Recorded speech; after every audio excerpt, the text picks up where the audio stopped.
Dia do Estudante, tá? Vocês que estão quase formados, eu desejo muito sucesso. A minha alegria é encontrar com vocês por aí, no fórum, nos tribunais. Esses dias eu encontrei com um aluno, olha só, de uma turma que eu dei aula em 2013. E eu não lembrava exatamente que lugar, porque nesse período eu estava dando aula em 4 lugares. Aí eu fiquei sem jeito, falei para ele, qual a faculdade, por favor? Aí ele me lembrou. E aí eu fiquei super feliz que ele me contou que ele está aplicando na bolsa. Aí ele me ensinou umas coisas muito legais. Falei, não acredito. Ele falou, professora, além de advogar, ele mais... Olha só, querido, só 3 dessa turma que eu dei aula em 2013 tiraram a OAB. Assim, por opção mesmo. Ele falou que muitos estão prestando concurso. Então, assim, aquela coisa de gosto, né? Tem aluno que não é afim de passar no exame de ordem. E aí ele e mais 2 só. E ele tá me contando que ele pega tudo que ele ganha e aplica na bolsa, sabe? Aí ele leu um livro e tal, que daí ele tava eu e o professor Paulo, né, no barzinho, ele tava também. Aí ele começou a me ensinar as dicas para aplicar, porque eu falei que eu não aplicava, né? Aí ele falou, nossa, professora, tô ganhando muito dinheiro e tal, mas fiquei tão feliz por ter encontrado ele bem assim, sabe? Então, assim, eu fico muito feliz quando eu encontro um ex-aluno que tá por aí aprontando, sabe? Fiquei, ah, que legal, Jonathan! Acho que é esse livro. Quer ver? Eu acho que tem outro também. Deixa eu ver se o Paulo deixou aqui. Deixa eu só pegar, só um minutinho.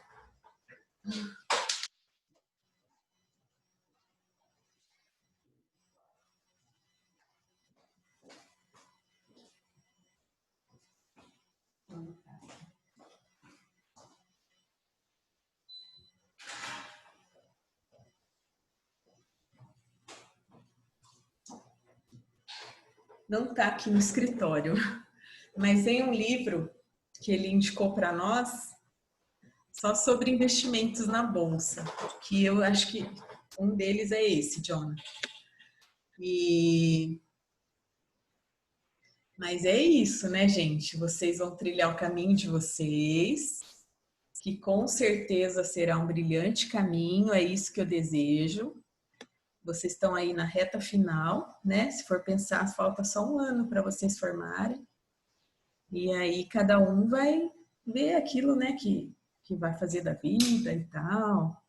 E é muito gostoso para nós professores depois encontrarmos vocês por aí, né? Aprontando, fazendo as coisas que vocês gostam, se encontrando no direito. Assim, Pro, Hum. eu confesso que a minha realização profissional dentro da área do direito seria continuar dentro do fórum e fazer carreira dentro do fórum. Legal, ótimo. Subir para os tribunais, corte superior. Assessor, você pode ser assessor ou trabalhar no TJ como analista, técnico.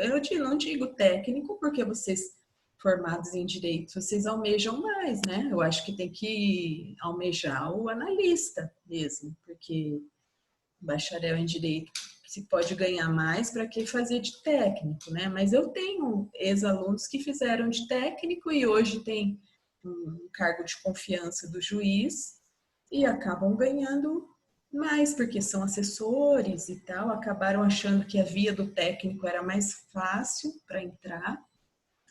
Que bom, Leozinho, é isso aí, é esse espírito, gente. Não é pandemia que vai derrubar vocês, hein? Pelo amor de Deus. Vamos em frente, tem muita coisa pela frente para rolar. É tão gostoso hoje, uma aluna do 10º me mostrou o TC dela pronto, sabe? Final assim, tudo pronto. Eu fiquei tão feliz. É a esposa do Dr. Pavlak, que era minha orientanda, a Lilian, né? E eu tô tão feliz, ela falou, ai, professora, nem acredito e tal. Eu falei, nossa, ficou lindo e o TC dela é inédito o tema, sabe? Então é gostoso, assim, vai ser uma coisa nova na biblioteca. Então ano que vem são vocês que estão aí terminando nos finalmente os TCs, para só esperar aí o diploma, né? Os alunos do 10º, eu sempre brinco com eles que eu tenho muito conteúdo. O processo do trabalho é conteúdo pra caramba. Aí eles brincam, professora, daqui a pouco a gente só quer formar, não quer mais nada.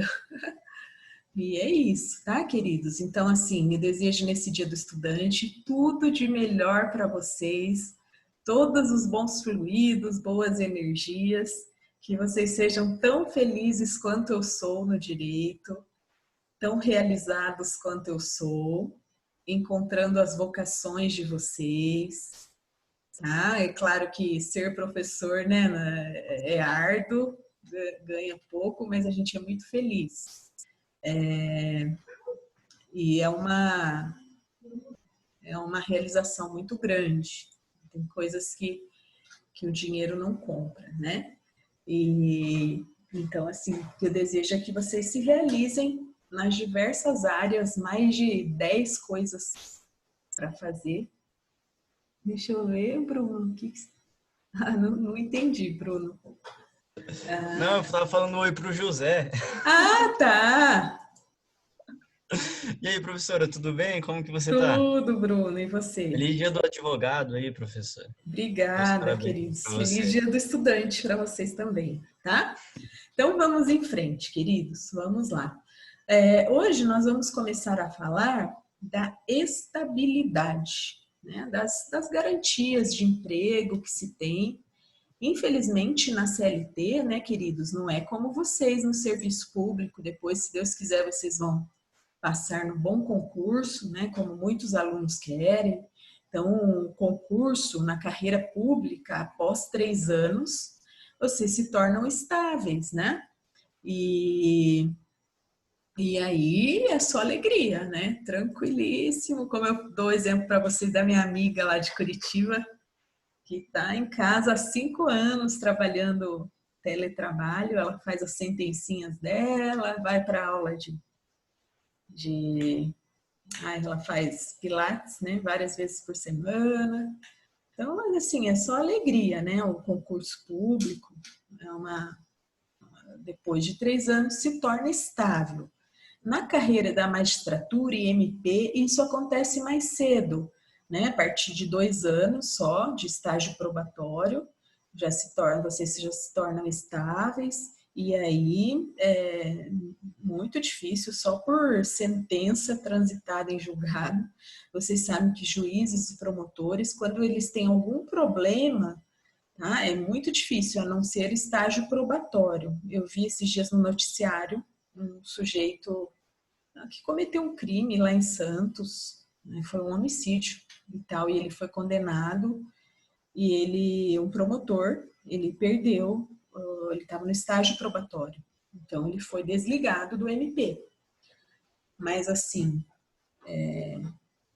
desembargadores que dão problema, vocês viram aquele cara que da questão da máscara, ele continua aí na boa, né? Vai ser muito difícil, tá? Um juiz, quando ele dá problema, assim, eles acabam, eu brinco com os alunos que a penalidade que se tem é aposentadoria compulsória, né? Mas é lógico que a gente sabe que tem exceções, né? Que questão de venda de sentenças, tem processo criminal que corre, então não é tão assim a coisa, mas quando o juiz dá problema de relacionamento e tipo de coisa, começa a pesar muito para o tribunal, eles acabam aposentando, né, o sujeito.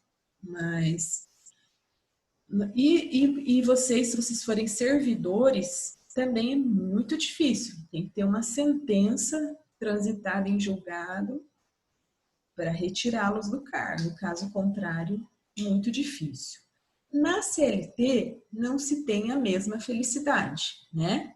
A CLT, ela rege só os empregados públicos que trabalham na administração indireta, então no âmbito da empresa pública e sociedade de economia mista, e os empregados no geral, né? Os empregados que trabalham com registro em CTPS.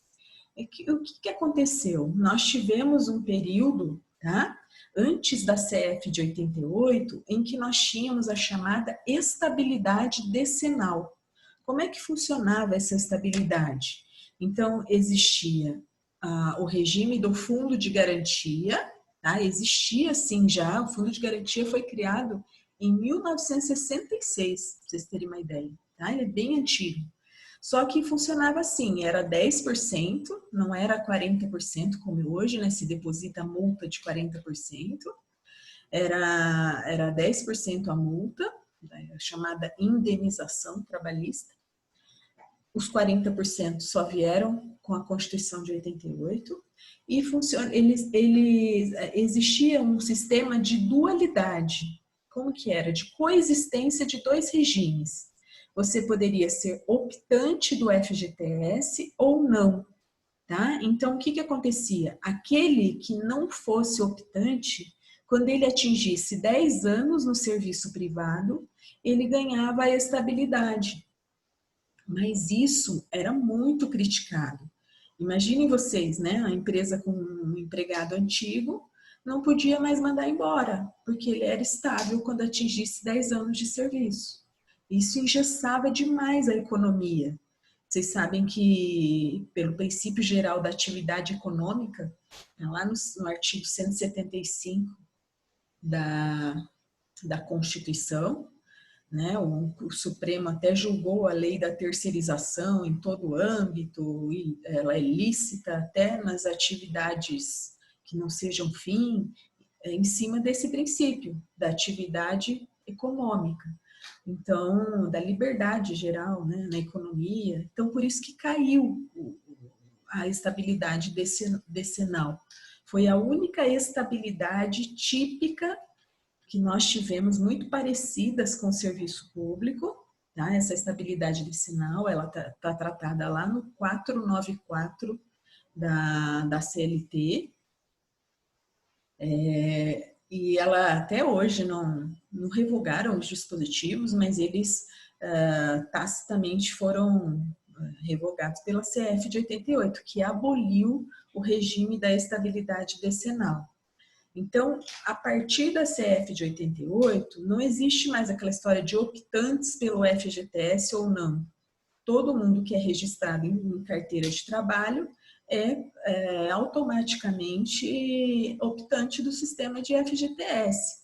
E aí começa aquela poupancinha do trabalhador, que vocês sabem que é todos os meses o depósito de 8% numa conta, né, que é aberta na Caixa Econômica Federal, e quando ele é demitido sem justa causa, sem justo motivo ou pela via da rescisão indireta, ele tem direito à indenização dos 40%.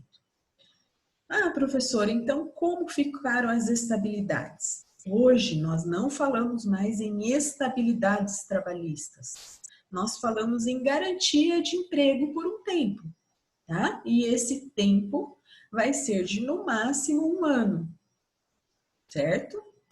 Ressalvadas as possibilidades de garantias maiores previstas, por exemplo, numa norma coletiva, pelo sindicato, né?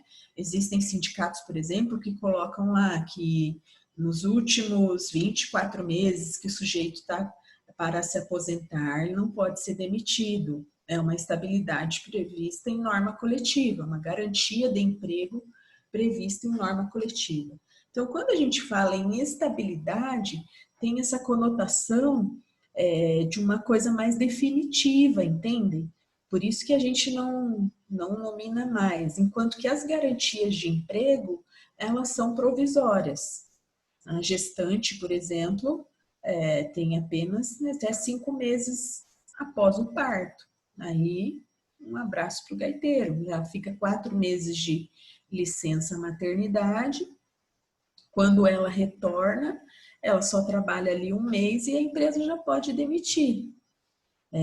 Nessa situação de pandemia, né, essa lei que converteu a MP 936, previu que mais um mês pode ser prorrogada a redução, né, salarial ou a suspensão do contrato, e não poderia demitir, né, nesse período de vigência desses acordos. Fora isso, um abraço para o gaiteiro. Então, tem muita empresa demitindo em massa. A gente tem acompanhado as companhias aéreas, né, país afora, que, coitados, tiveram um golpe, assim, um prejuízo, assim, imenso, né? Então, você ouve direto na mídia, TAM vai demitir não sei quanto, a Gol teve uma que pediu a recuperação judicial. Esse é o viés da liberdade geral econômica, do princípio da atividade econômica, do liberalismo, né, do capitalismo. Então, funciona dessa forma. Então, queridos, o que a gente tem, as estabilidades que a gente vai estudar hoje, são formas de garantia de emprego, né? Até vou colocar aqui o material para ver qual que a gente colocou primeiro. E o exame de ordem, ele costuma muito cobrar as garantias de emprego, certo? Geralmente não cobram mais esse sistema antigo que nós tínhamos antes da CF de 88, que é a estabilidade decenal. Até porque não vige mais, né? O artigo 10, inciso 1 do ADCT, revogou tacitamente essa estabilidade de 10 anos. Então, os artigos 492 a 500 da CLT encontram-se revogados tacitamente pela CF de 88, por incompatibilidade com os novos preceitos que agora só prevêem a questão do FGTS, né, que é a indenização ao trabalhador.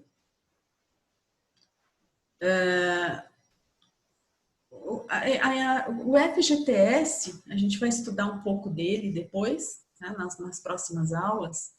Ele é um sistema de depósitos, né, que agora perdeu, assim, aquela conotação de poupança do trabalhador, porque ele pode ser sacado na data do aniversário, uma parte. Então, esse empregado, ele pode dispor desse dinheiro, né? Agora, no tempo de pandemia, está podendo sacar um salário mínimo, como um auxílio emergencial. Ele perdeu aquela conotação de só ser possível saque quando da dispensa, então, de funcionar como uma poupança do trabalhador. Agora, o trabalhador tem um pouco mais de liberdade sobre os depósitos, afora todas aquelas possibilidades da Lei 8.036/90, que é a lei do FGTS, que já lhe permitiam o saque em algumas situações, né? No caso de doença, alguns câncer, por exemplo, o aidético, situações de construção da casa própria. Então, afora essas possibilidades, agora a gente tem a possibilidade do saque aniversário. Então, é lógico que não todo o depósito, mas é que ele tiver lá em conta, ele pode sacar uma vez por ano, tá? Aposentadoria, então eu coloquei aqui para vocês no material várias possibilidades que ele tem, né, desse saque, sem aí os 40%, né, quando ele vem a falecer, para quitar parcelas do sistema de financiamento da habitação, quando se extingue o contrato por prazo determinado, nas doenças, na extinção da empresa, na aposentadoria, todas essas situações sem a multa dos 40%.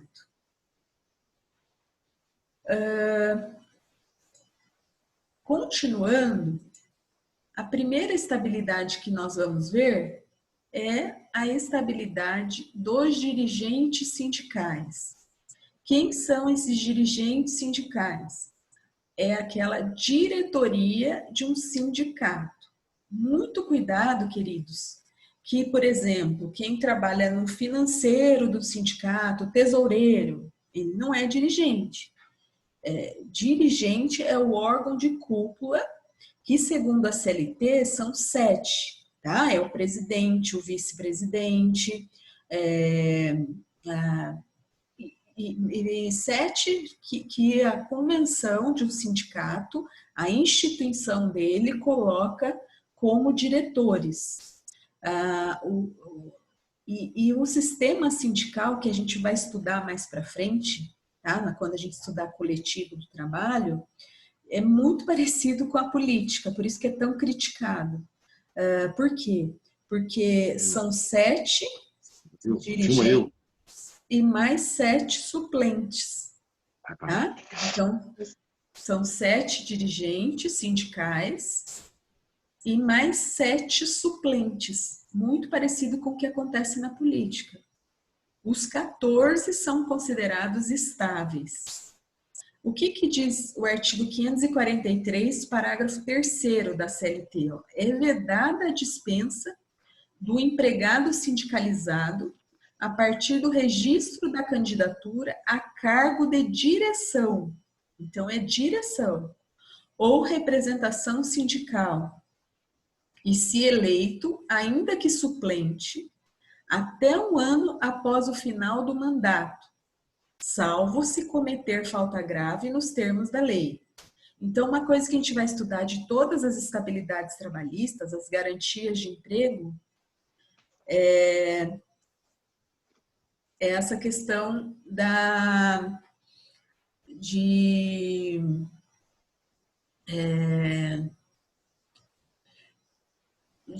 serem, como eu falei para vocês, no máximo de 1 ano, e de que... Ai, que raciocínio que eu estava, só um minutinho. O dirigente sindical é a partir do registro da candidatura a cargo. Então, a partir do registro da candidatura. Muitos alunos questionam, mas professora, e se ele cometeu uma justa causa? Isso é válido para todas as garantias de emprego. Cometeu falta grave, ele pode ser sumariamente demitido. Tá? Então, esse salvo falta grave serve para todas. Para a estabilidade de gestante, para do acidentado, para todas que a gente vai estudar, ok? Então, é desde que ele registra a sua candidatura que ele já é estável. Por que esse cara é estável? Porque, pensa bem, ele é a pedrinha no sapato do empregador. Ele é aquele que tem acesso direto à empresa, ele vai ser o canal de comunicação com os trabalhadores, vai ser representante deles.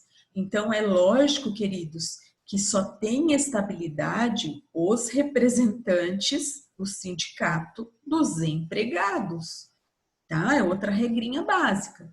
E não aquele, porque vocês sabem que nós vamos estudar isso, tem o sindicato patronal, então vamos pensar, tem o sindicato do comércio, das empresas, do comércio de Apucarana, e tem o sindicato dos trabalhadores no comércio de Apucarana. Então, esses é que são estáveis, esses diretores, tá? Os dirigentes, desde que eles começam a disputar, então, do registro da candidatura, eles já são estáveis.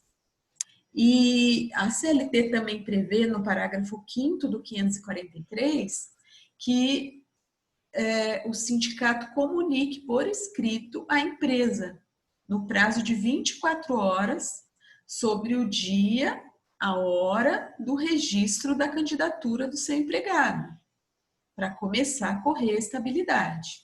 Tá? Então, o parágrafo 5º do artigo 543 prevê essa determinação de que o sindicato comunique o registro da candidatura do seu empregado.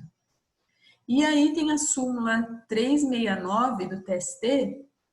Essa súmula é bem importante, tá? Ela foi editada em 2012 Olha o que ela diz. É assegurada a estabilidade provisória do empregado dirigente sindical, ainda que a comunicação do registro da candidatura ou da eleição e da posse seja realizada fora do prazo. Então, a CLT dispõe que o sindicato tem a obrigação de comunicar em 24 horas à empresa, mas vamos supor que o sindicato não cumpra esse prazo. Segundo o entendimento do TST, súmula 369, mesmo que seja, vamos supor, 5 dias depois, um mês depois, mesmo que realizado fora do prazo, é assegurada a estabilidade, desde que a ciência ao empregador, por qualquer meio, ocorra na vigência do contrato de trabalho. Essa empresa não pode também comunicar depois que o sujeito foi demitido. Aí não tem como. Tá? Ela tem que comunicar no curso do contrato de trabalho. O artigo 522 é o que eu falei para vocês, que limita a 7 os dirigentes sindicais. Não importa, queridos, como eu falei para vocês, o tesoureiro, geralmente, ele não é dirigente. Não importa a nomenclatura, não é isso. Importa que no seu estatuto sindical se coloque lá que serão 7 dirigentes, que serão presidente, vice-presidente, coordenador, enfim, eles vão colocar quem serão esses que serão os dirigentes. Vão colocar no estatuto do sindicato. E aí uma pegadinha que cai sempre no exame de ordem, em concursos, é que, segundo essa súmula, o artigo 522 foi recepcionado pela CF, ficando limitada assim a estabilidade, a que alude o 543, a 7 dirigentes e igual o número de suplentes. Portanto, quem são estáveis no sindicato? Os 7 dirigentes mais 7, ou seja, são 14. O número de dirigentes que são estáveis dentro da cúpula de um sindicato de trabalhadores, óbvio. O empregado de categoria diferenciada, eleito dirigente sindical, só goza de estabilidade se exercer na empresa atividade pertinente à categoria profissional do sindicato para o qual foi eleito. Então, vamos pensar assim, tá? O sujeito é jornalista, um exemplo, tá? Ele é jornalista, mas ele se elege lá pelo seu sindicato, tudo bem. Mas na empresa é outra atividade que ele exerce. Ele trabalha, vamos pensar, numa empresa, num banco. Então, ele não tem estabilidade na empresa.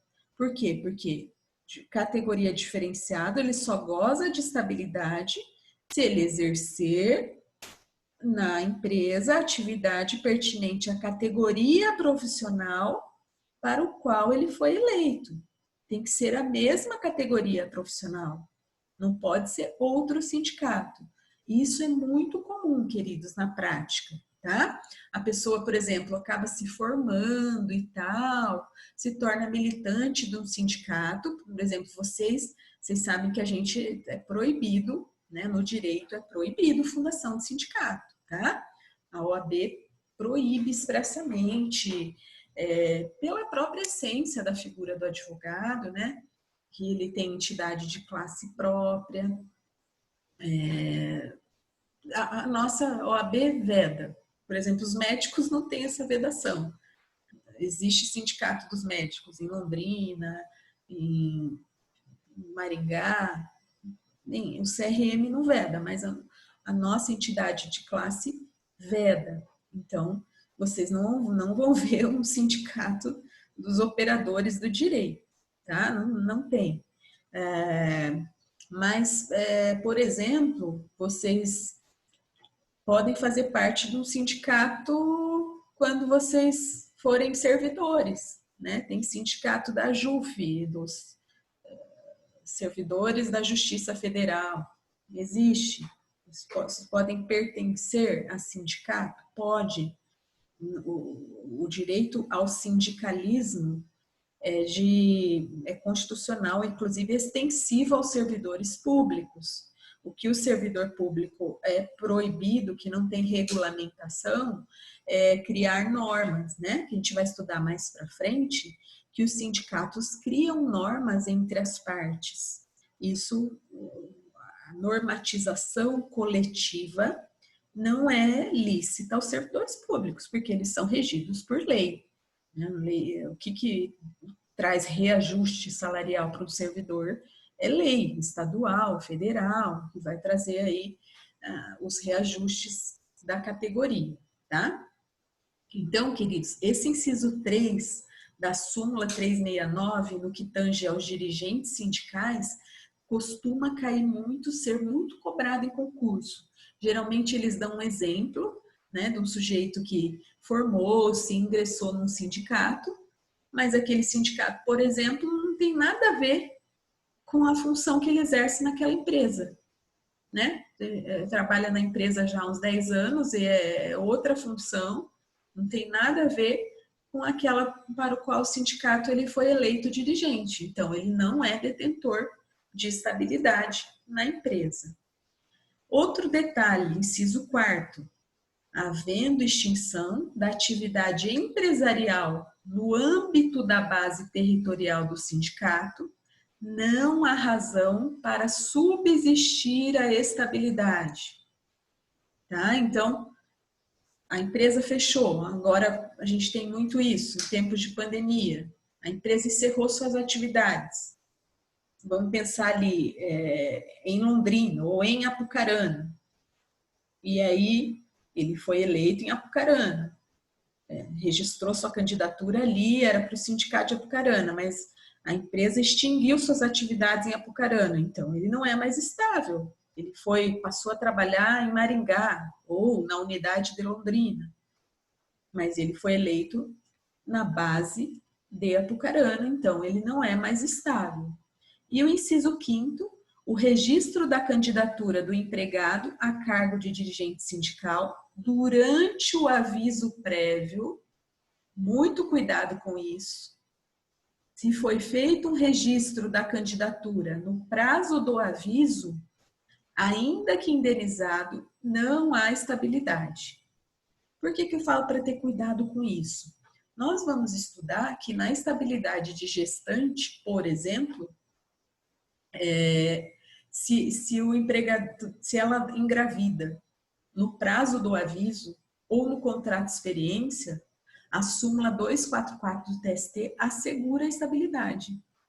Então, eles sempre fazem esse trocadilho nos concursos na OAB, tá? E com relação ao dirigente, não há estabilidade. Se ele registrou a candidatura no curso do aviso, não há estabilidade. Se fosse gestação, seria diferente. Por quê? Porque a estabilidade de gestante visa a proteção do nascituro. Ah, professora, mas e aí? Não pode, é discriminatório exigir exame de sangue. Não pode a empresa exigir. Então, a empresa corre risco? Corre. Infelizmente, é super criticada a estabilidade gestante nesse ponto, porque a empresa não tem como saber. Vamos pensar que ela fez um ultrassom 3 meses depois e descobriu que já estava grávida lá no aviso. É devido à estabilidade. Tá? Não interessa se ela não comunicou esse risco à empresa. Não interessa. Membro de conselho fiscal, existe uma OJ, tá? Eu não sei se eu já falei para vocês disso, o TST, queridos, eles têm o pleno que edita súmulas e eles têm sessões, são 27 ministros, nas turmas, tá? São 8 turmas. 8 turmas no TST, compostas cada uma por 3 juízes. Algumas turmas editam as OJs, que são as sessões, né, de dissídios individuais. As OJs significa que nem todas as turmas estão decidindo igual, mas a grande maioria, vamos supor 5 turmas, já decidem do mesmo modo. Então, a OJ é um passo anterior à súmula, tá? Vocês vão ver quando estudarem para OAB ou para concursos trabalhistas, que tem muitas súmulas que estão lá escritas, conversão da OJ tal. Porque o pleno daí, posicionamento predominante de todas as turmas, então ele converte a OJ em súmula. E uma das OJs que nós temos é essa 365 do TST. Ela diz assim, ó, que membro de conselho fiscal do sindicato não tem direito à estabilidade no emprego. Aquilo que eu falei para vocês. Dirigente é uma coisa, tesoureiro, conselho fiscal, não é dirigente, segundo o TST. Tá? Então, toma muito cuidado também que os concursos costumam cobrar SOJ 365. E o que eu estava falando para vocês, o dirigente, ele não tem uma estabilidade absoluta e nenhum dos outros empregados detentores de garantias provisórias tem estabilidade absoluta. Cometeu falta grave, é possível dispensa por justa causa. No entanto, com relação ao dirigente, nós temos um porém. É preciso que se ajuize um inquérito para apuração de falta grave. Então, olha só, ele é um pouco mais protegido que os demais. A gestante, vamos supor, difamou a empresa na sua licença, a dispensa é sumária. A partir de amanhã não vem mais. Não vem mais, ó, está dispensado. Interrompe lá. É lógico que perante o INSS ela continua recebendo, mas ela não precisa voltar para a empresa, tá? Com relação ao dirigente sindical, é preciso um ajuizamento de um inquérito. Esse inquérito vocês vão estudar comigo no 10º semestre, tá? Que são os procedimentos especiais dentro da Justiça do Trabalho. Não pode demitir o dirigente sindical sumariamente, mesmo com justa causa. Tem que ajuizar esse inquérito para apuração de falta grave. Antes de instaurar, o empregador deve escolher, né, entre suspender ou não esse trabalhador. Essa suspensão ou manutenção do trabalho vai perdurar até que haja o trânsito em julgado do inquérito. Então, por causa da natureza, caso ele decida pela suspensão, tem que se instaurar um inquérito no prazo de 30 dias, contados a suspensão. Esse prazo é decadencial, tá? Existe uma súmula número 403 do STF. O prazo para ajuizamento do inquérito é decadencial. Não ajuizou, perdeu o prazo, aí perde a possibilidade do ajuizamento desse inquérito e a falta fica como perdoada, certo? Então, é muito importante para advogado de empresa, né, em que vocês se deparem aí com essa questão de um dirigente, ajuizar esse inquérito. Caso haja, por exemplo, um furto na empresa ou alguma outra espécie das justas causas previstas no 482, é necessário daí que tenha essa cautela, né? A empresa tem esse prazo, decidiu suspender o empregado, ele não vem mais. Então, tem que ajuizar logo esse inquérito, porque tem 30 dias aí de prazo decadencial. Ok? Eu estava falando para vocês que pela natureza da situação, né? Por ele ser um cara que representa a categoria, por estar batalhando pelos direitos dos trabalhadores, então ele tem o direito à ampla defesa e contraditório na justa causa, tá?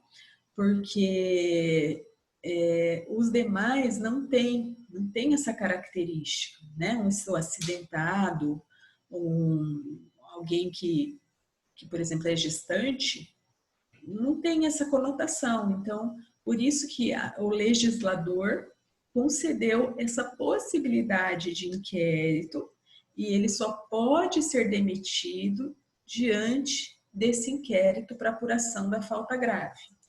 Chama-se inquérito para apuração de falta grave. Certo? No caso, ó, se for apurada a inexistência de falta, vai ser julgado improcedente a ação de inquérito. E a dispensa não vai se efetivar, ele volta para a empresa e cumpre lá aquele ano, até um ano após o registro da candidatura que ele tem de estabilidade. Se o empregado não estiver suspenso, deverá continuar trabalhando normalmente, até a sentença transitar em julgado.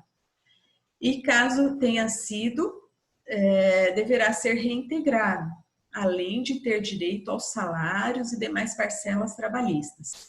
Depois eu vou mostrar para vocês o caso que eu coloquei lá para vocês, é o caso de uma estabilidade.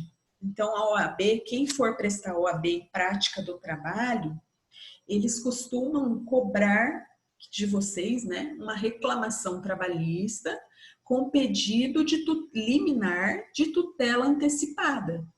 Já cobraram estabilidade de gestante, a estabilidade do dirigente sindical, do acidentado, né? A gente já vai falar daqui a pouco, tá? Alguma dúvida, queridos, sobre a estabilidade do dirigente? Alguém quer perguntar alguma coisa? Posso prosseguir? Nós vamos falar a seguir a segunda garantia de emprego, né, estabilidade prevista na CLT, é a dos membros da CIPA. O que vem a ser esses membros da CIPA? Aquelas empresas que tiverem mais de 20 empregados são obrigadas, essa estabilidade, tá, ela está constituída no artigo 10.2 do ADCT. E a do dirigente sindical está no artigo 10.1 do ADCT. Tá?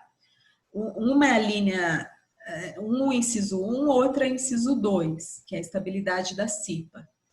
Essa CIPA chama-se Comissão Interna de Prevenção de Acidentes. Então, eu estava falando para vocês, as empresas que têm mais de 20 empregados, elas têm que constituir uma CIPA. Né? Por exemplo, na FAP, a professora Fabiola é membro da CIPA. Ela tem que fazer os cursos de prevenção de acidentes, ela nos representa, ela é cipeira. Então, ela tem estabilidade, ou seja, não pode ser, desde o registro da candidatura até um ano após o término do mandato, ela tem essa garantia de emprego, certo? O que visa essa comissão? Essa comissão interna de prevenção de acidentes, então, eu nem sei se a professora Fabiola é do lado da empresa ou do empregador, ou dos empregados, né? Preciso ver isso com ela, não tenho certeza. Mas, enfim, os cipeiros, tá, queridos?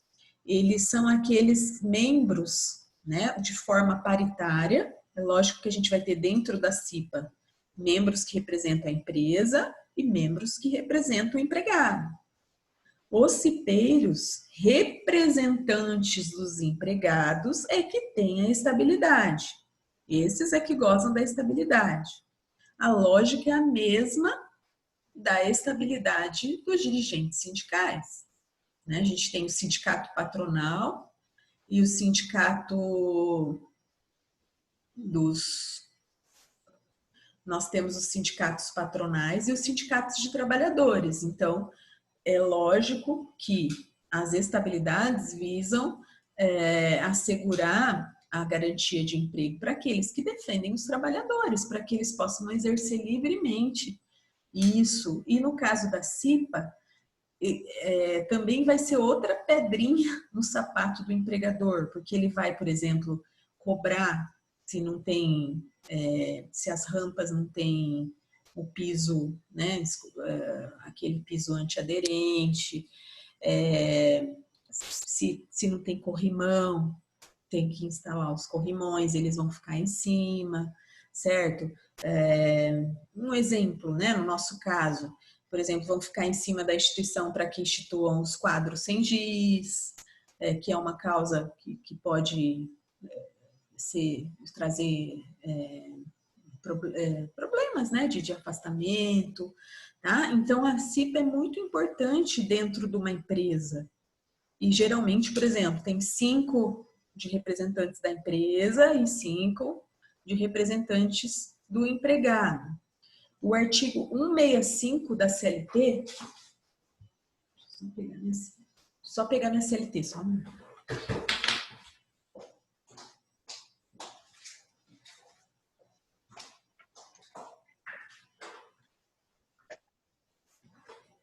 Os titulares de representantes dos empregados dos CIPAs não poderão sofrer. O Paulo, acho que não sabe tirar o áudio dele. Viu, Paulo César? Cuidado com o seu áudio. O artigo 165 da CLT diz assim, queridos. Olha lá.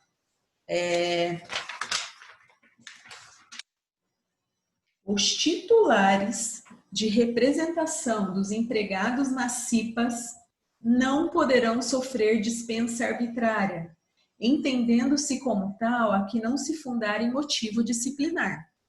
Tá? Entenda-se aqui a justa causa, né? Técnico, econômico ou financeiro. Ocorrendo a despedida, caberá ao empregador, em caso de reclamação à Justiça do Trabalho, comprovar a existência de qualquer dos motivos mencionados neste artigo, sob pena de ser condenado a reintegrar o empregado. Tá? Então, essa leitura aqui, tá, do 165, é motivo disciplinar. Técnico, econômico ou financeiro, não. Tem que ser motivo disciplinar. Por quê? Essa leitura a gente tem que fazer à luz da CF de 88. E à luz da CF de 88, esse cipeiro, ele só pode ser demitido por motivo disciplinar. Tá? Olha o que diz o 164. Ó. Cada CIPA será composta de representantes da empresa e dos empregados, de acordo com os critérios que vierem a ser adotados na regulamentação de que trata o parágrafo único do artigo anterior. Né? O artigo 163 fala que é obrigatória a constituição de CIPA. Os representantes dos empregadores, titulares e suplentes, serão por eles designados. Eu não tenho quase certeza, mas acho que a professora Fabíola é representante do empregador. Os representantes dos empregados, titulares e suplentes, serão eleitos em escrutínio secreto, do qual participem, independentemente de filiação sindical, exclusivamente os empregados interessados. Então, vejam, queridos, tanto aqui como na CIPA, tá? Como no dirigente sindical, há uma eleição, certo?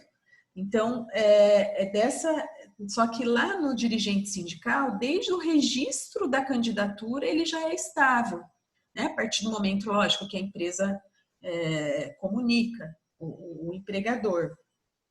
Mas ele, desde o registro da candidatura, já é considerado estável. Aqui, depende-se dessa eleição, né? Depois que ele é eleito, ele passa a ter direito à estabilidade de cipeiro.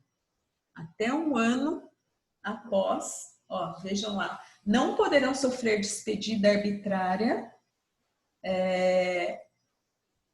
os mandatos do membro da CIPA terão a duração de 1 ano, permitida uma reeleição. Então, eles têm mandato de 1 ano e desde seu exercício do mandato até um ano após o término dele, eles têm direito a essa estabilidade de um ano, tá? Depois, e aí eu quero mostrar para vocês depois um caso que caiu no exame de ordem recentemente. Aqui, com relação ao cipeiro, nós temos a súmula 339 do TST, que diz que a estabilidade de CIPA também se estende aos suplentes. É a mesma coisa, tá? Aquele sistema de que se tem, por exemplo, 5 cipeiros mais 5 suplentes, a estabilidade será garantida aos 10. A citada súmula também prevê que, em caso de extinção do estabelecimento, a estabilidade se finda, né? Então, vamos pensar que a professora Fabíola seja a nossa representante, que eu não tenho certeza, tá? Aí, vamos supor, a FAP se extingue a estabilidade junto. Extingue a estabilidade, porque ela não é uma vantagem pessoal, ela é uma garantia para que aqueles membros melhorem as condições de trabalho, visando a prevenção de acidentes, tá? Sempre prevenindo acidentes, doenças ocupacionais, aos representantes de empregados, lógico. E nesse caso também não se estende como regra nas estabilidades, salvo a de gestante, não se estende essa estabilidade aos contratos por prazo determinado. Tem que ser contrato por prazo indeterminado. Certo? A OJ 399 da SDI1, né, que é a Seção Brasileira de Dissídios Individuais do TST, diz que é possível o ajuizamento de ação que envolva o direito à estabilidade, mesmo esgotado o período da garantia de emprego, desde que respeitados os prazos prescricionais do artigo 7º, inciso 29. Desde que respeitado o quê, gente? Aquele prazo de 2 anos. Então, vamos pensar assim, a estabilidade, o sujeito demora 2 anos para ingressar com a ação. Resolve ajuizar lá um dia antes do prazo prescricional de 2 anos. E já até passou o período da estabilidade. O TST diz que não tem problema. OJ 399. É possível o ajuizamento da ação, mesmo esgotado o período da garantia de emprego. É a mesma coisa da gestante. A gestante, geralmente, vamos supor, acontece tudo dela ter sido mandada embora e ela acaba tendo bebê e tal, e daí procura o advogado. Se ela está dentro do prazo de 2 anos, sem problema algum. Só que nesse caso, ultrapassado o período da estabilidade, vai ser devida apenas à indenização e não à reintegração, tá? Então, um advogado daí, o que ele vai pedir nesse caso? Vai pedir todos os salários, 13º, férias, FGTS, toda uma gama de direitos desse 1 ano lá que ficou para trás. Todas as ações que envolvem estabilidade, vocês têm que tomar esse cuidado. É devida a reintegração ou não? Só é devida a reintegração, segundo o entendimento do TST, se não ultrapassado o período estabilitário. Segundo o TST, se ultrapassado o período já, você pode pedir apenas a indenização, certo? Estabilidade gestante. A estabilidade gestante também está lá no artigo 10 do ADCT da nossa Constituição. Ele consagra o direito à estabilidade da trabalhadora desde a confirmação da gravidez até 5 meses após o parto. Vejam, queridos, essa estabilidade é muito criticada porque a gente tem diversos países no mundo que têm uma estabilidade, por exemplo, de 6 meses. Existe projeto de lei, tá?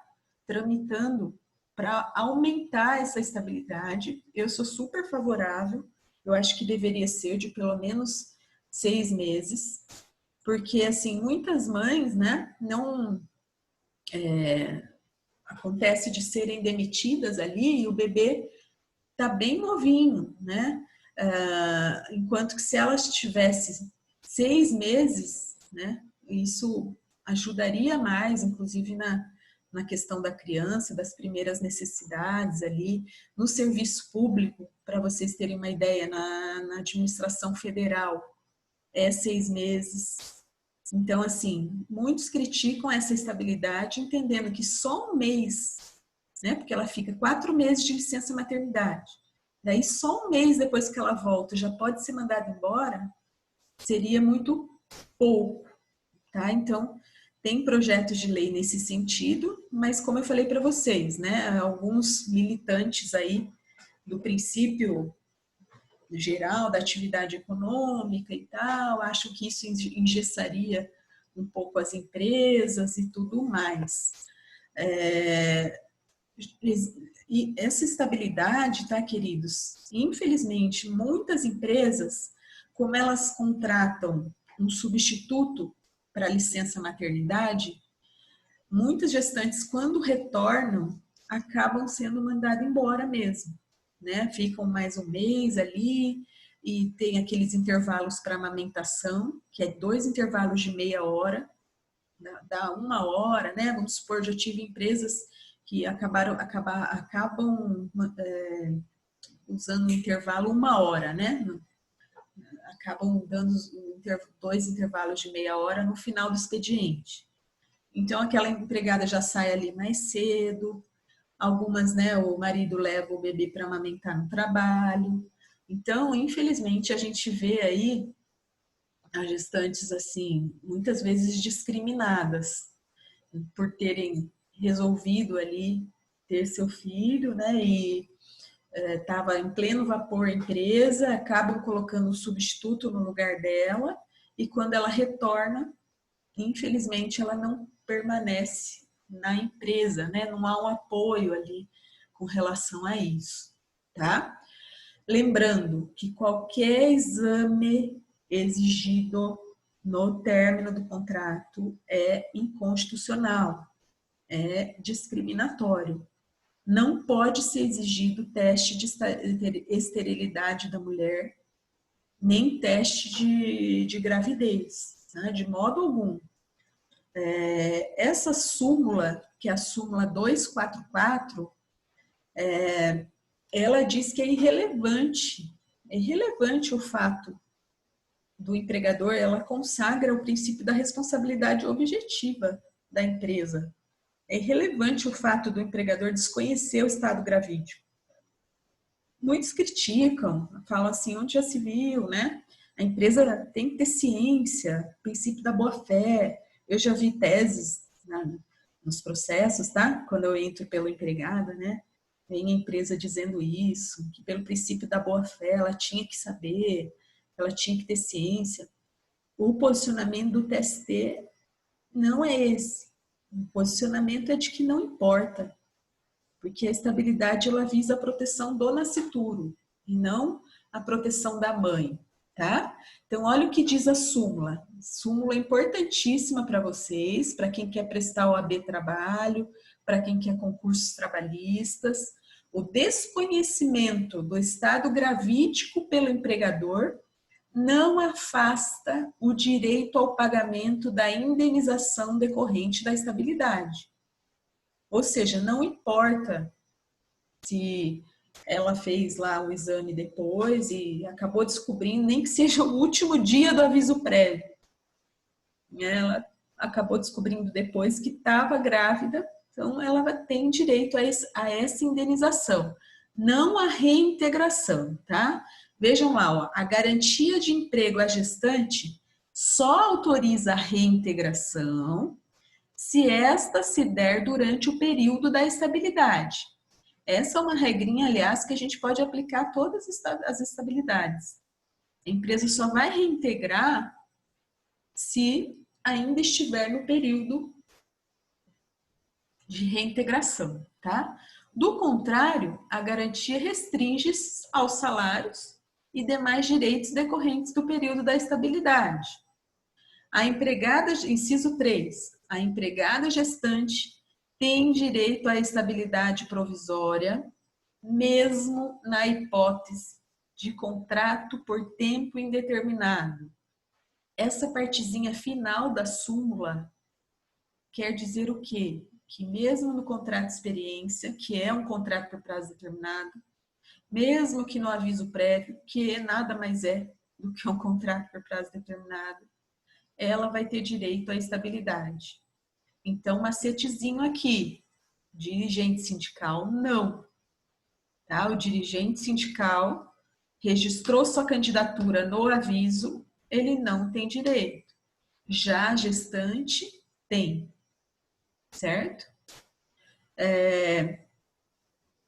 Dificilmente vocês vão encontrar jurisprudência de que se ela não comunicou o estado gravídico, ela não faz jus. Dificilmente, por causa dessa súmula 244, que já pacificou a matéria. Então, os menos avisados, né?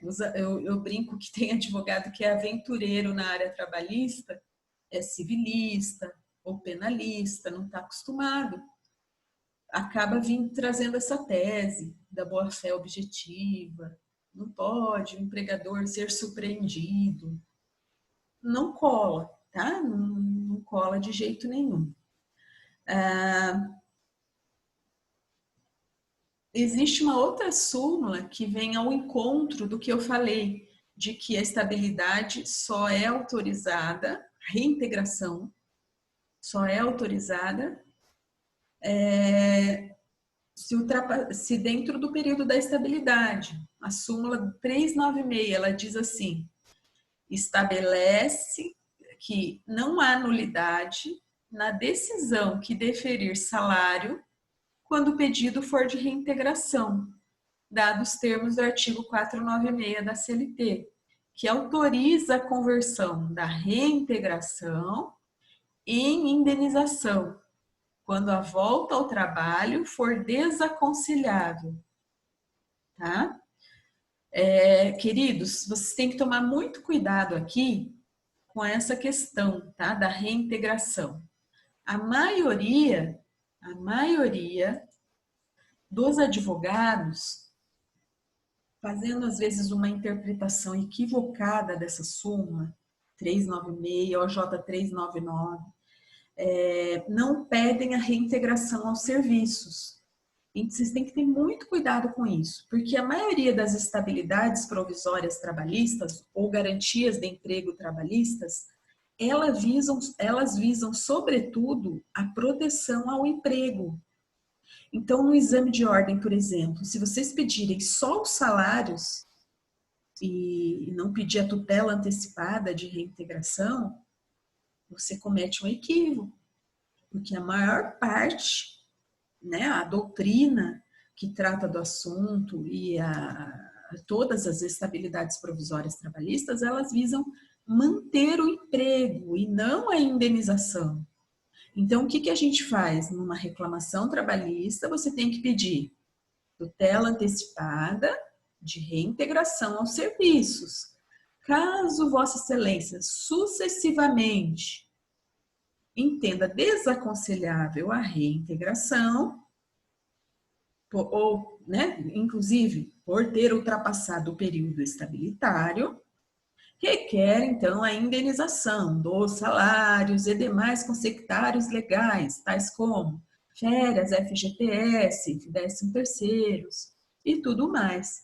Perceberam? A gente tem que sempre ter o cuidado de fazer um pedido sucessivo e não partir direto para a indenização, porque as estabilidades visam a garantia de emprego. Para vocês terem uma ideia, eu vou contar um fato que aconteceu na minha primeira audiência, lá em 98, quando eu tirei, então, né, depois de 11 de agosto, há 23 anos atrás, logo que eu tirei a minha OAB, eu fui fazer uma audiência e a senhora, ela era estável por um acidente de trabalho ocorrido. Nós já vamos falar dessa estabilidade, é aquela estabilidade prevista no artigo 118 da Lei 8.213/91, né, a Lei Previdenciária. Então, todo acidentado ou que sofrer doença ocupacional do trabalho, ele tem direito à estabilidade até 1 ano após a cessação do benefício do auxílio-doença.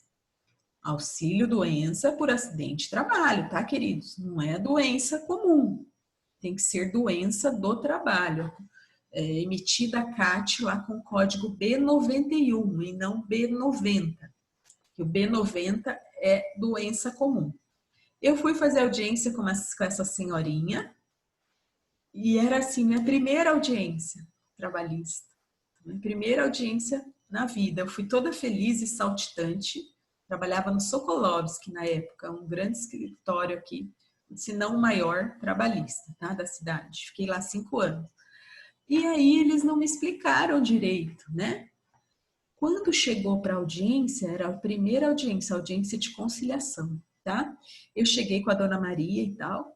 Aí eu perguntei para a empresa, tem acordo? Não, não tem proposta de acordo. Entramos para a audiência.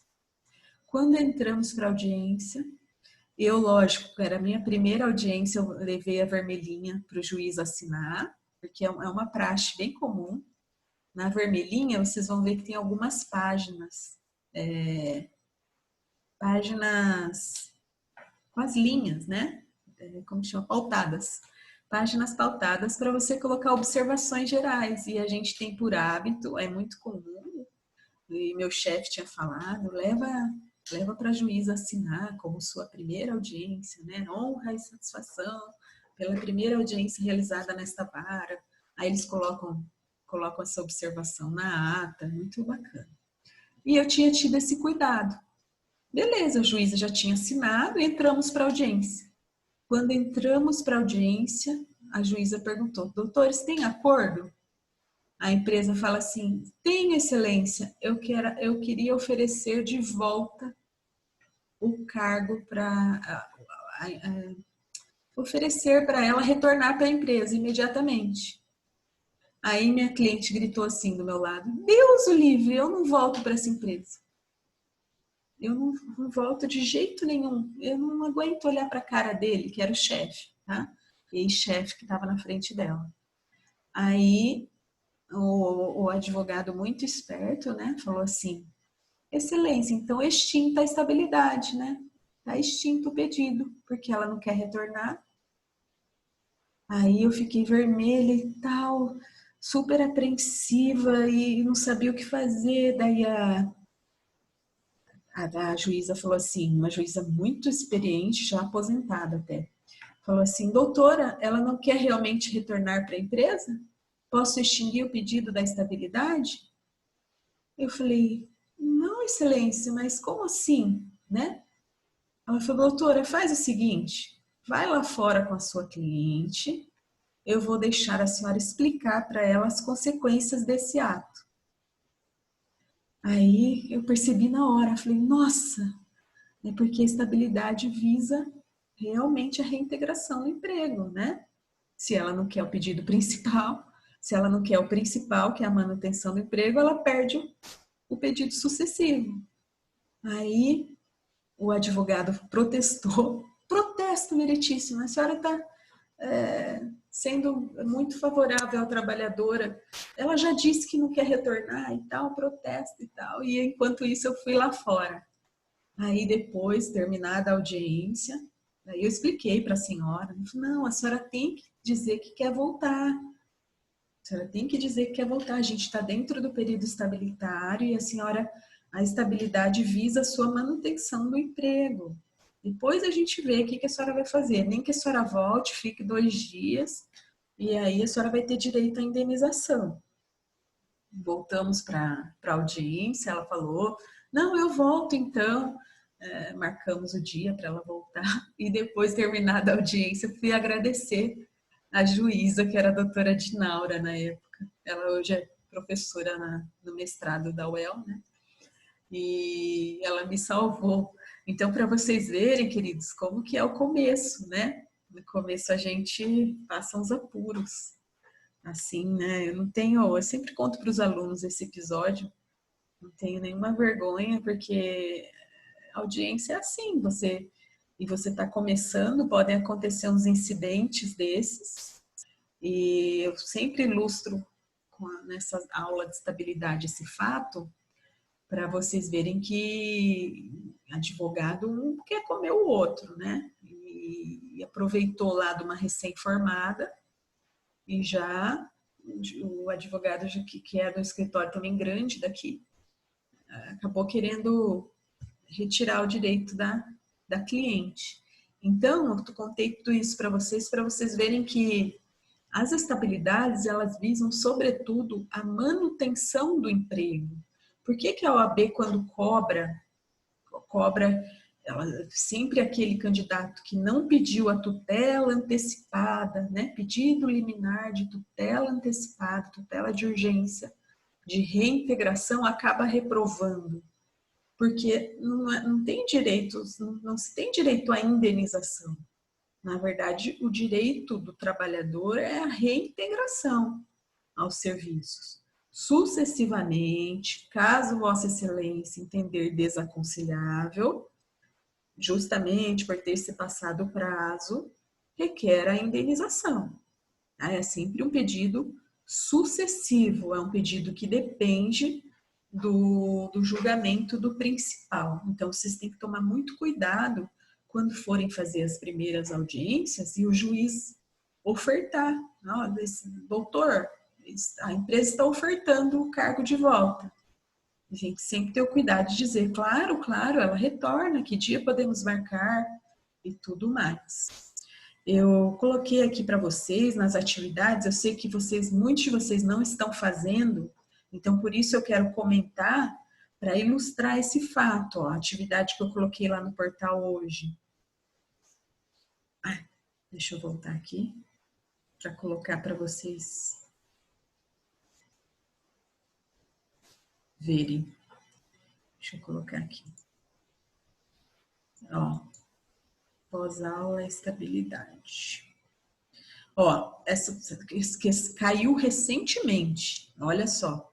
Após juntar durante anos suas economias e auxiliado por seus familiares, Tito comprou uma motocicleta e começou a trabalhar em 15/12/2018 como motoboy na pizzaria gourmet localizada em Paraupebas, estado do Pará, realizando a entrega em domicílio de pizzas e outras massas do empregador. A carteira do Tito foi devidamente assinada com o valor de um salário mínimo. Em razão da atividade desempenhada, Tito poderia escolher diariamente um item do cardápio para se alimentar no próprio estabelecimento, sem pagar pelo produto. Tito fazia em média 10 entregas em seu turno de trabalho, normalmente recebia R$1 de bonificação e tal, fala do salário dele. Tito exercia suas funções durante 6 dias da semana, com folga na segunda-feira, sendo que uma vez por mês a folga era um domingo. A jornada cumprida era das 18 às 3h30, com intervalo de 40 minutos. Tito fez uma entrega de pizza na casa do cliente. Ocorre que o cozinheiro da pizzaria se confundiu no preparo e assou uma pizza de calabresa, sendo que o cliente era alérgico a esse produto. Ao ver a pizza errada, o cliente foi tomado de fúria incontrolável. Olha isso. Começou a xingar e ameaçar Tito e terminou por soltar seus cães de guarda, dando ordem para atacar o empregador. Tito correu desesperadamente, mas foi mordido e arranhado pelos animais, sendo lesionado gravemente. Em função disso, ele precisou se afastar por 30 dias para a recuperação, recebendo o benefício previdenciário pertinente. Olha como a OAB é capciosa. Ela queria ver se vocês sabiam que isso é acidente de trabalho. Né? Foi um acidente típico de trabalho. Ele estava trabalhando, entregando a pizza. Ou seja, recebendo o benefício pertinente. Ó. Eles não colocaram recebendo o auxílio doença por trabalho. Tito gastou R$30 na compra da vacina antirrábica, que por recomendação médica foi obrigado a tomar, porque não sabia se os cachorros eram vacinados. Em 20 de setembro de 2019, olha lá, ó, o acidente foi em agosto. Em 20 de setembro, após obter a alta do INSS, Tito retornou e foi dispensado. recebendo as verbas rescisórias. Perceberam? E aí eles querem saber de vocês, né, qual é a peça processualmente correta. Então aqui, essa peça caiu recentemente, eu não me recordo qual exame, tá? Eu não coloquei aí o número dele, mas vejam que foi recente, porque depois aí dos exames, dos últimos agora, recentes. E eles queriam testar, justamente saber se vocês saberiam o que pedir, né? Uma reclamação trabalhista com pedido liminar de tutela antecipada, onde você pediria preliminarmente da reintegração do título. Ele ia dizer que ele é estável, porque ele sofreu um acidente de trabalho típico. Na próxima aula eu vou falar para vocês certinho desse artigo, mas, enfim, artigo 118 da Lei 8.213, e pedir a reintegração dele para o trabalho. Nessa peça, por exemplo, quem pediu direto a indenização não passou. Por quê? Porque ele estava dentro do período estabilitário. Ele sofreu acidente em agosto. Em setembro, cessou o benefício. Ele está dentro. A estabilidade é de 12 meses da cessação do benefício. Então, ele estava dentro do período e era só fazer uma reclamação com pedido de tutela antecipada de reintegração aos serviços. Tá? Então, queridos, é desse jeito que cai essa questão das estabilidades, né? Quando é gestante também, geralmente eles colocam sim que ela foi demitida logo que retornou. Tem que pedir a reintegração aos serviços, né? Nessa atividade aí, depois quem quiser fazer, tá? Quiser me questionar, eu nem coloquei para fazer a peça inteira, só coloquei lá umas linhas, né? Peça processual, o que você pediria? Porque a peça, vocês vão ver, vocês estão já no 8º semestre, daqui um semestre vocês já podem começar a prestar, né? E vocês vão ver que é treino, sabe? A peça, cada um tem que treinar. Eu vejo lá com os meninos, os 5 lá do 10º, que estão, coitados, já foi adiada várias vezes essa segunda etapa. Eles estão até um pouco desanimados. Mas eles treinam, sabe? Eles treinam, me passam as peças para eu corrigir. E, por exemplo, o Gustavo já faz tudo em 2 horas no máximo, de tanto que ele já treinou, ele consegue resolver as questões e a peça. Então, é uma coisa particular de vocês já sabem, eu já ensinei para vocês as peças. É uma coisa muito de vocês com o papel, né? Como a gente não tem exame de ordem eletrônico e nem concursos eletrônicos, né? Seria formidável se a gente chegasse lá e digitasse, né? Questões discursivas, peça da OAB. Como não tem, o que eles querem ver? Se você consegue lidar com o seu emocional naquele pouco tempo ali, se você vai escrever direitinho, não vai errar o português, você vai se fazer compreender, porque a letra não é letra feia que não passa, é letra não legível, que não seja compreensível. E verificar ali, né, se você consegue lidar com tudo isso e ser aprovado. Os que conseguirem, é a questão do treino. Quem não treina para a OAB não passa. Né? Eu tenho um aluno que fala assim, não, professora, mas eu estou só lendo. Eu sempre falo, cuidado. No dia você vai ter que escrever um monte, tua mão não está acostumada, vai doer a mão, vai doer o punho. Eu já tive aluno que, por exemplo, transpirou na hora da prova, sabe quando sua a mão e molhou todo o caderno, perdeu a prova.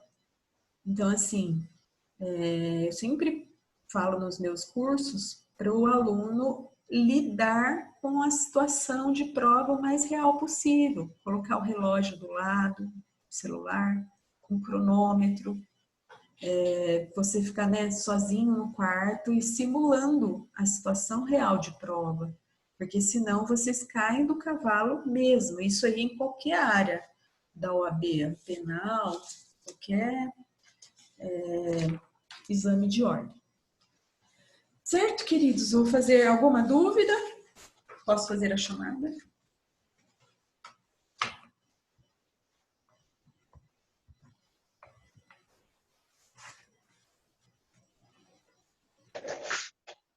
Então, vamos lá. Letícia, já vi que ela está ali, né, Lê? Adalberto. Adalberto presente, professora. William. O Will tá aí também. Presente. Kathleen. Kathleen está? Não. Tá? Estou aqui, professora. Beleza. Queridos, vejam que eu sempre estou passando a chamada logo na sequência, tá? Vinícius. Vinícius, tá? Quem tiver com problema no áudio, pode me falar aqui no chat, tá? Ok, ó, estou aqui, ok. Vinícius, Natália. Não. Maria Eduarda.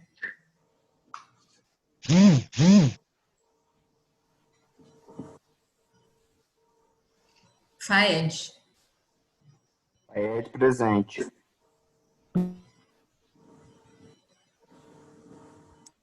Tayla. Presente. Evelyn. Presente. Heloíse. Jean. Jean, tá?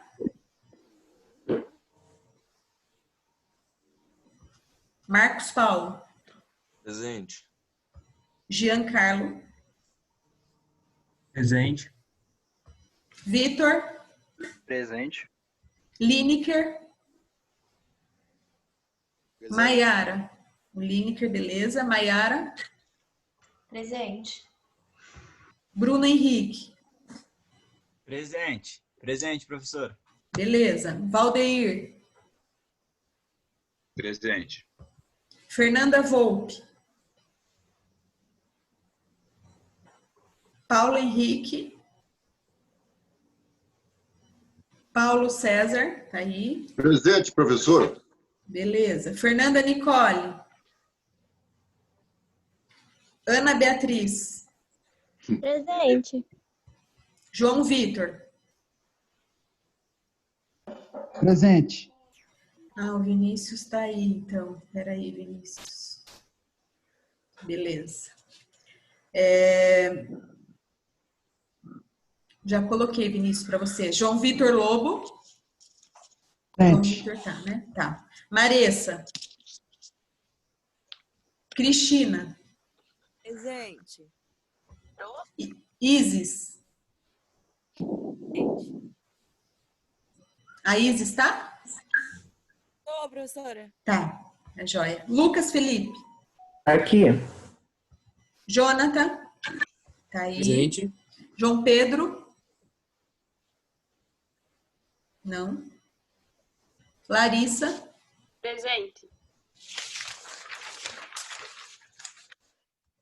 Bárbara. Presente. Rawane. Não. Anderson. Presente. Amanda Carolina. Presente. Aleph. Isabela. Presente. Milena. Roberto Cebriano. Roberto, achei que estava aí. Não tá. Ronaldo. Presente. O professor, o Roberto está aí sim. Ele respondeu no chat. Ah, tá. Beleza, Roberto. Leonardo tá aí. Marina. A Marina tá ali de licença ainda, né? José Vitor. Presente. Roberto Henrique. Presente. Liz. Presente. E o Renato Cilião. Tá aí também, né? Presente, professora. Beleza, queridos. Professora, Milena. também com Milena respondeu aí. Tá, joia, Milena, já vou arrumar aqui. Alguém não respondeu?